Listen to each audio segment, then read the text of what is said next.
And so let's return now to the Caribbean, where Jeffrey Epstein and Mossad had their haunt on Little St. James Island, where they blackmailed politicians in the West by taking them there and letting them have sex with underage girls. It also involves the Clinton family. It involves Bill Clinton for sure. It involves Donald Trump. And I said that the most important one, and I said that he's the head of the snake, is Les Wexner.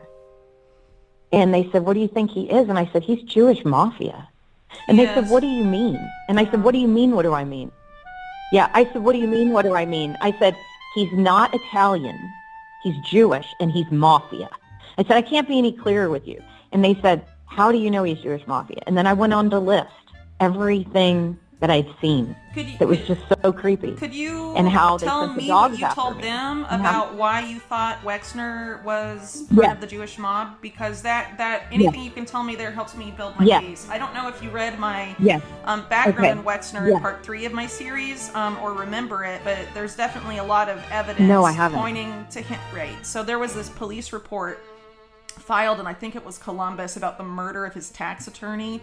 And the police report was destroyed, but there was a copy of it that ended up resurfacing 15 years later after it was supposed to be destroyed, that linked him pretty much directly to the National Crime Syndicate, which is the Jewish and Italian mafias working together. But in the 1980s, there were these series of lawsuits and arrests made. Rudy Giuliani was actually a big part in that. It was like the pizza something, I can't remember, but they basically the Jewish mob in New York took out the Italian mafia they'd been working with all those years and consolidated and basically just took over the whole thing. So anyway, Wexner has ties to those guys. So, but anything you can give me about what you saw that made you think so I mean there's clear ties from that, right? But beyond that, anything you can tell me about what you saw, why you thought it was organized crime and not like intelligence, things like that. So anything there is helpful. Right.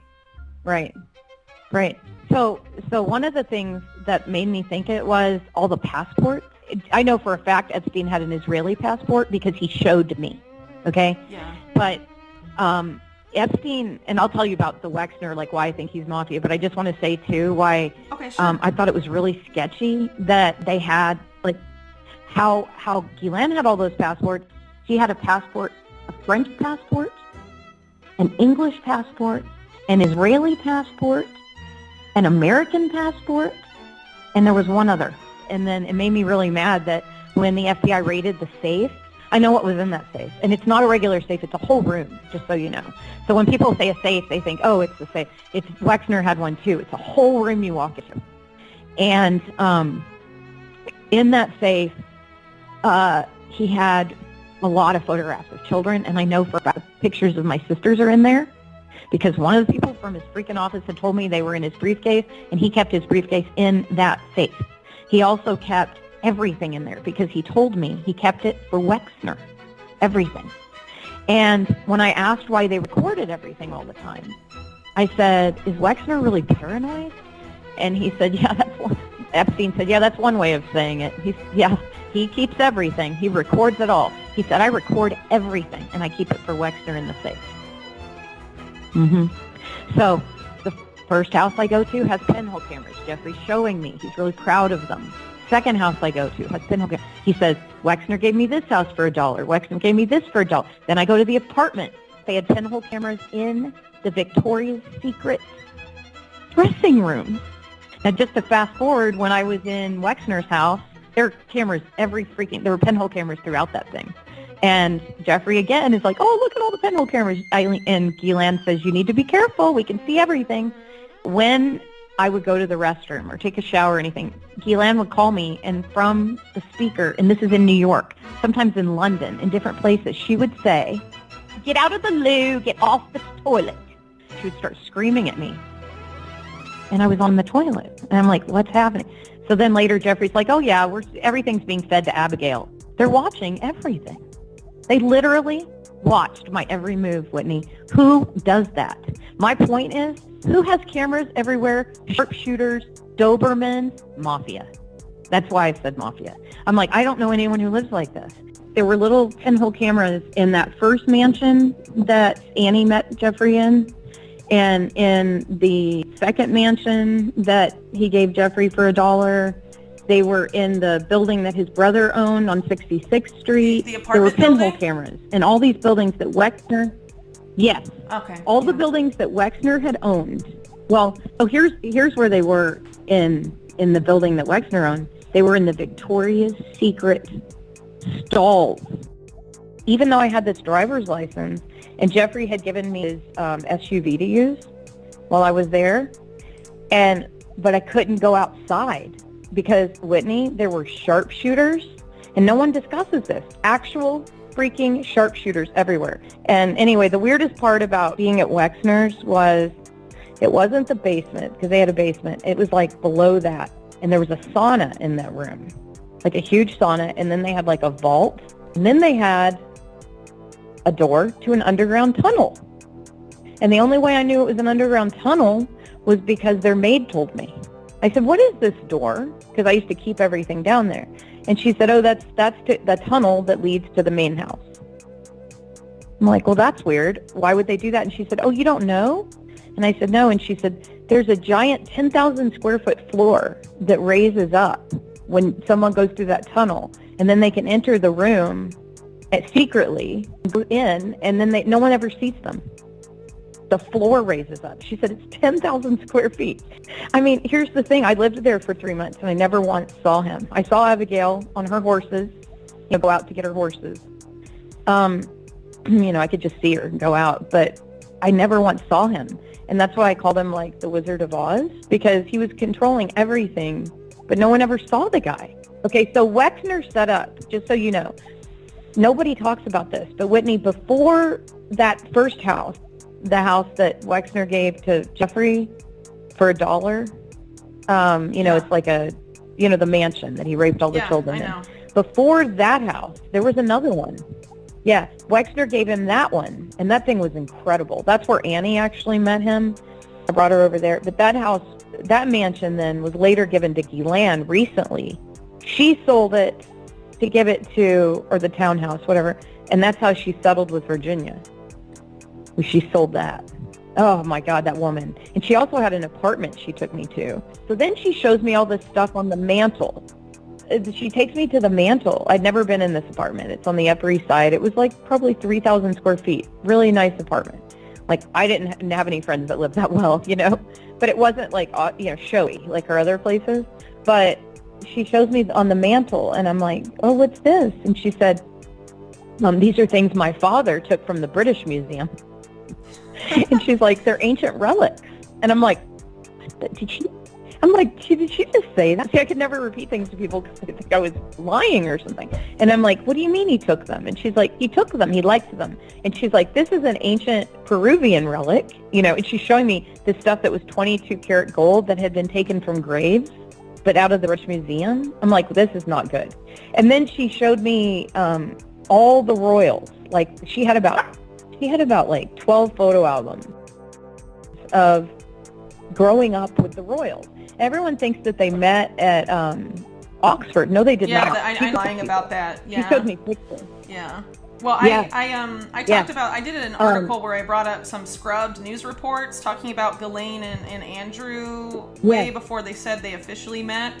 And I also heard from someone that Epstein was in London a lot in the 80s, and that he had met Prince Andrew at some point during his time in London in the 80s. And he was apparently dating Ghislaine in the 80s, even though they claim they met in the early 90s and all this stuff. So I know they're all lying. So trying to figure out how much they knew. I mean, any of that information is really helpful. So. Right. And she grew up with the royals. Like, she showed me all the photo albums. Well, she also knew Fergie, like, a long, long time ago, because I saw pictures of her super young with Fergie before she was ever married to Prince Andrew. And I mean, it was weird. It's like somehow she knew a lot of these people. Now, she knew Prince Andrew when they were definitely she looked maybe 20 in some of these pictures, or maybe younger than that even, with Prince Andrew.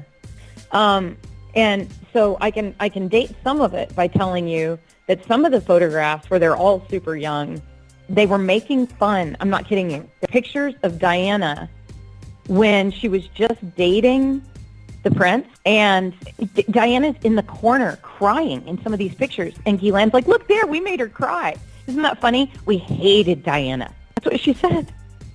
And I was like, oh my God, that's horrible. I just don't think I have as many supporters in that environment than I did. Yeah. You mean within the royal household? Mm-hmm. Mm-hmm. They see me as a threat of some kind. Ghislaine answers to Wexner. I know that for a fact. So you think she answers more to that's how I knew he was Wexner than like, I don't know, like Israeli intelligence where her dad worked, right? Do you think she's more like under Wexner than? Right. No, I know she's Israeli. Yeah. Well, Wexner is Israeli intelligence, 100%. And I believe that. I mean, there's no way it was just a sign. It was a sign that she would be under him. And I know that's where she got all of her funding to do this scam with Epstein. I know that. Well, the thing that's so gross is that the FBI is complicit. You're the only one who cares about how it all began. That's what's so important. That's where it is. I mean, that's where the real story is. I mean, that's how you find out how extensive it is. That's the story. Yeah, exactly. Yeah, and it's all out of Israel. I'm going to tell you what Ghislaine told me about her dad. Because, I knew her right after he died. Like, I think he'd only died, 2 years before. He died in 91. She was constantly grieving for him, right? She was constantly still in grief. And Epstein, so she would tell the story that her dad had Epstein protecting her. And I'm like, wait, what? This is weird. So she would say that Epstein was kind of assigned to her to take care of her because her dad, right before her dad passed away. Take me back to this 1980s, because Ari Ben-Menashe says that's when Ghislaine was smitten by Jeffrey Epstein, and Robert Maxwell brings her in, and then him in, Jeffrey Epstein in, to introduce him to Ari Ben-Menashe and says, we want this guy to work for us doing Iran-Contra. Can you confirm any of those details? I can help you understand the timeline and who participated with Jeffrey Epstein and how he became a spy and what he did when he became a spy. I can help you in all those areas because I was there. You were there? Did he tell you? Did he tell you I'm a spy? Did he go and say I'm working for the Israelis? Yes. He told me that he was a spy. He was fully aware that I was asked to join to be a spy, and that I rejected the request. And he further cemented his opportunity in espionage when he met Ghislaine Maxwell and entered into a serious relationship with her. As a lady-man relationship that was a very strong bond between them, a very powerful and dynamic work relationship between the two of them, and they've admitted to the public that they took over Robert Maxwell's spying records, operations, and moved that to Florida to Jeffrey Epstein's house. That's been admitted. That's a fact. He and Epstein were involved in laundering about 1.5 billion, I think it is. And Hoffenberg ended up in upstate New York in a federal prison. And he was there at the time that Epstein was in Florida being charged. So Ghislaine Maxwell had she was the glue. She was the Epstein fixer. Was with Les Wexner at the time, right? Yes, he was. He was with people called the mega group. I mean, these group of big sort of businessmen who are linked to Israel. Some would say they're sort of the rich Zionists in America. But I think that if as I believe, Epstein more than likely was connected to Mossad. She was too. And I think that she would have been used as the bait. My personal feeling, I think that she helped Epstein moved in that kind of direction. In other words, where he wasn't just sort of the money guy, kind of crooked money guy. He was a money guy who could actually help Israel But her dad knew him. Right. I thought that was really strange. A guy that used to work for Israeli intelligence with Robert Maxwell told me that he had seen Jeffrey Epstein in Maxwell's office in like the mid 80s. So that definitely goes back several years. Found the niche for themselves, blackmailing American and other political figures. For the Israelis? So it's hard for people to understand why Israel would want to get blackmail on an American. I'm asking a question that I can answer it quite probably, but for most people, it's hard for them to think about Israel as being blackmailing their leaders in the United States. It's a very... It was quite their MO. En dan de Mossad en Clinton. Begin 97 ontdekt de FBI dat de Mossad een spion heeft in het Witte Huis. Iemand op een hoge positie met de codenaam Mega. De FBI begint een klopjacht, maar moet daarmee stoppen. De Mossad chanteert het Witte Huis. So they set up an operation outside Monica's apartment and they bugged it.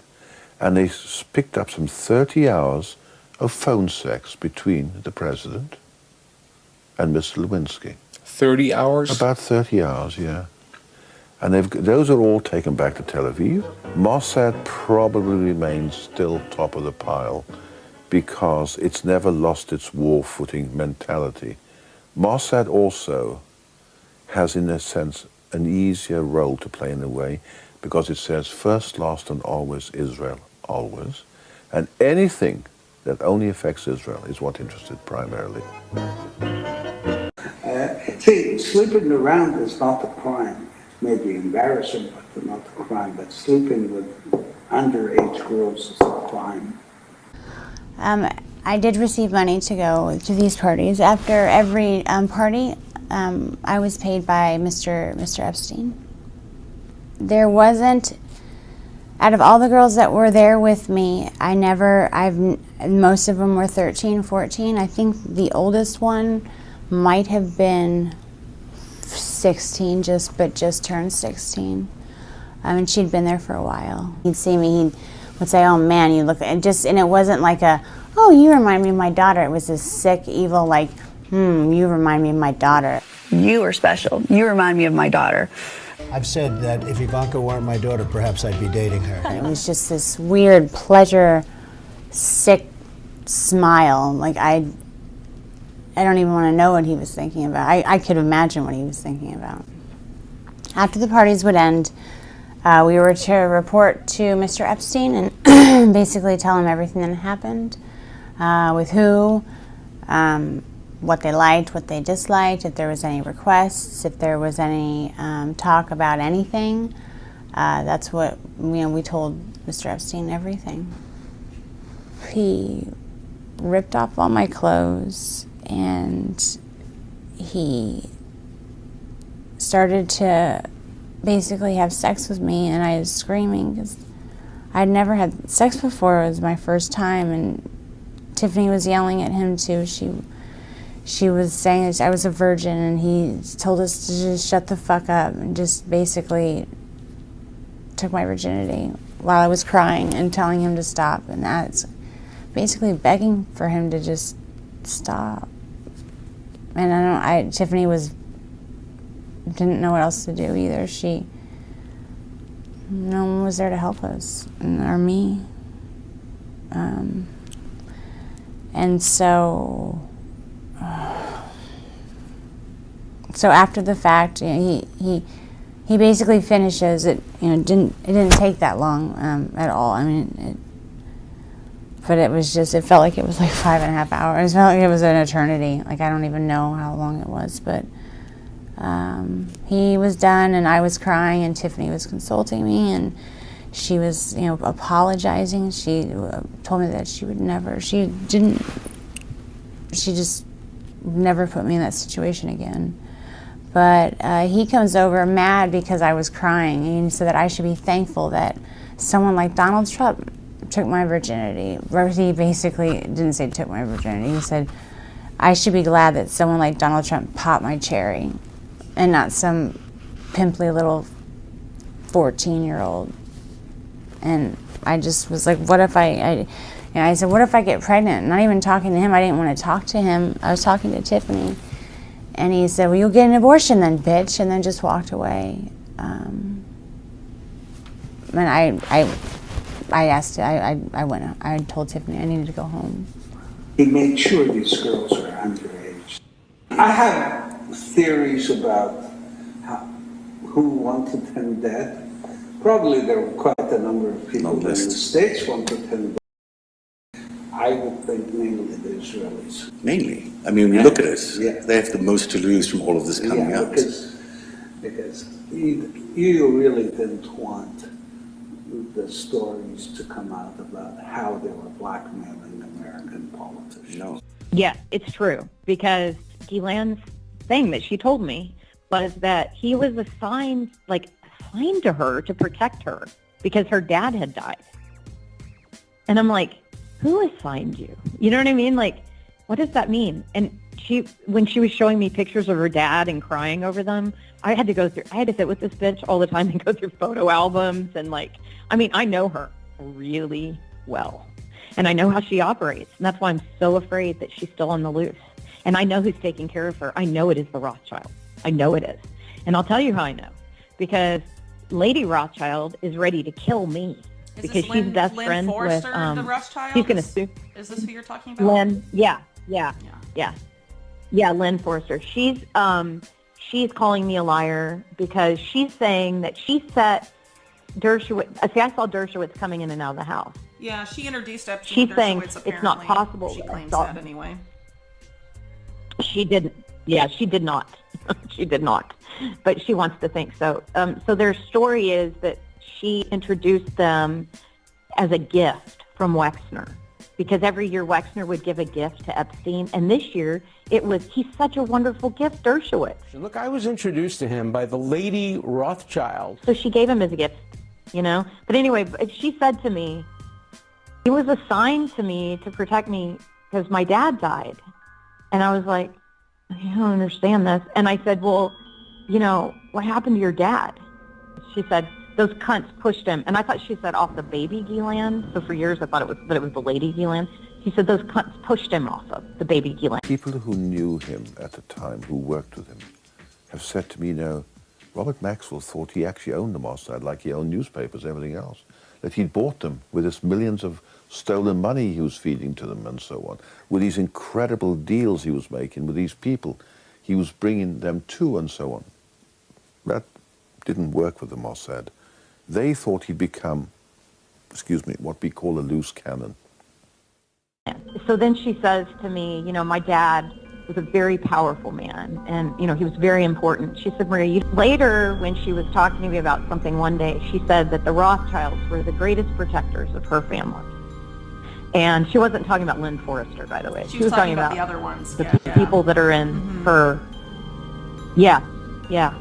Well, Lynn Forrester said they're the greatest. They've always been the greatest. Rothschild family, and that was in the late 90s, early 2000s. So yeah, if she was talking about this to you before then, it was she through. Definitely didn't mean her.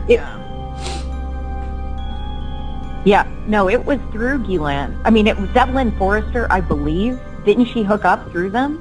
She met the Rothschild Evelyn de Rothschild, who's her husband, through Henry Kissinger at, I believe, a Bilderberg meeting. So. Through Kissinger. Okay. Yeah, of course. Clinton has a very warm friendship with none other than Lynn Forrester de Rothschild. You know Lynn of the infamous Rothschild banking family. She was introduced to her Rothschild husband by none other than Henry Kissinger at none other than the 1998 Bilderberg Group conference. For real, that is how Lynn became a member of the Rothschild family, a family who has been under scrutiny for centuries for using their banking wealth to control the outcomes of wars and massive global shifts in power. You don't get more establishy than Lynn Rothschild.